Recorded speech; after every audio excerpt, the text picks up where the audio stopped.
ingkang purun panjenengan pundhut garwa. Dadi panjenengan menika malah ora rekoso inggih to. Akeh bidodari sing kedanan karo aku.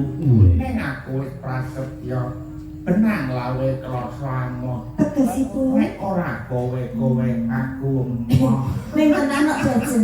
Umpama awake dhewe iki dipundhut garwa karo Kanjeng Adipati Minak Jinggo, ya to, malah gampang lho, gampang dahare saben dina iku bubur.